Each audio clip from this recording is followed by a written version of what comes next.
So today I have the pleasure to discuss with Alex Osterwalder, who is the author of the wonderful book Business Model Generation. So hi Alex, how are you?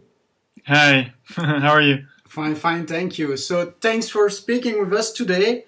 And before we start our discussion about how to bring an idea to life, could you in some words explain how you had the idea to write this book and to develop this wonderful canvas, this business model canvas? I mean, the whole story started with my PhD dissertation. I was working on business models together with my PhD supervisor, then Yves Pigneur, Mm-hmm. and we were trying to figure out a way how to describe business models in a more formal way so you could build software tools on top of it. And that's where we came up with what we then called the business model ontology. Mm-hmm. And then later on, we always wanted to write a book, a more accessible book about the topic, and we didn't find the time. And then at one point, Patrick van der Pijl was also involved in this, and then we thought, hey, let's actually do this book. And we created the kind of book that we would have wanted to buy. Mm-hmm. So Yves Pigneur and myself, we're a big fan of all the management concepts out there, but nobody really wrote or created the kind of book that we would want to get. Very visual book, very applicable, hands-on.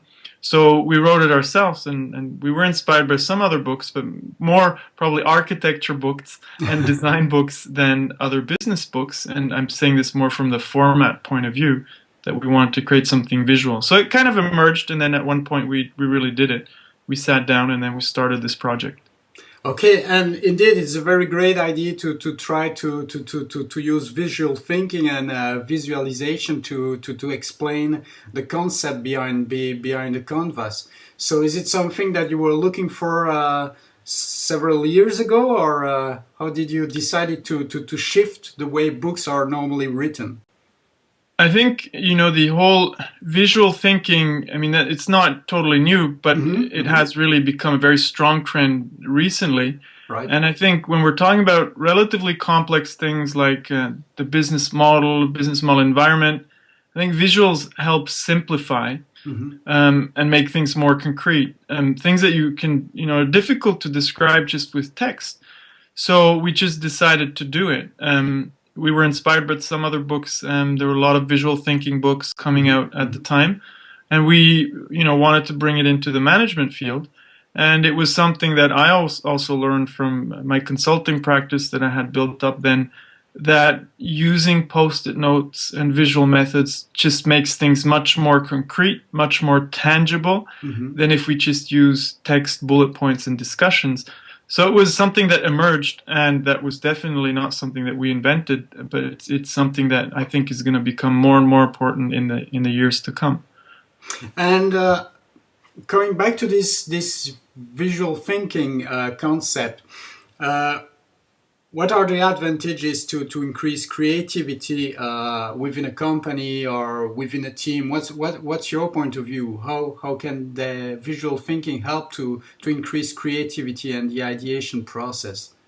I think it just makes discussions much more concrete. So, talking about business models is not new. Hmm. Obviously, managers and entrepreneurs have been doing this, even though the term is relatively young. It really emerged in the 90s.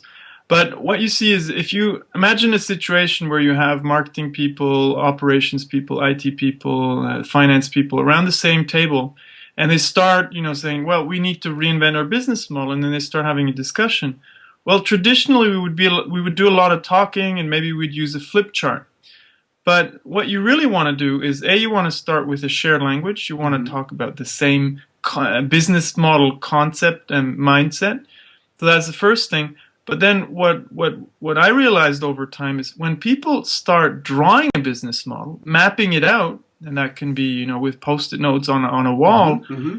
the fact of putting up a post-it note saying, "Hey, these are the customer segments we're serving," post-it note. This is the offer for each customer segment, post-it note. Actually, that symbolic act of putting up a post-it note requires a much stronger consensus, which means the discussion will be higher quality, and what you have up there, people will really agree on it. Okay. So, you work 2, 3 hours around sketching out your existing business model, you will have a much stronger consensus. That's the first thing. Then talking about creativity, if you want to invent new business models, by definition, you're talking about making something that doesn't exist. Right. And if you don't make that concrete, which visual thinking or mapping out a business model helps you do, well, it's very hard to understand, to explain. So actually the visual thinking just makes things more tangible. And by making them more tangible, we have better understanding and we can play around with it. So I think it is the basis. It doesn't, obviously, you still need creative people, you need a process, but the visual thinking makes things much more concrete, tangible, so you will have a better discussion actually. And that's crucial when it comes to business models, because it's a relatively complex topic, because you talk about different aspects of a company, right. Not just the product, but you speak about products, channels, resources, very many different things. And if you're not concrete on that and you haven't got it mapped out, the discussion will go all over the place, and at the end you still won't have anything. So you need to actually map it out to have a good conversation.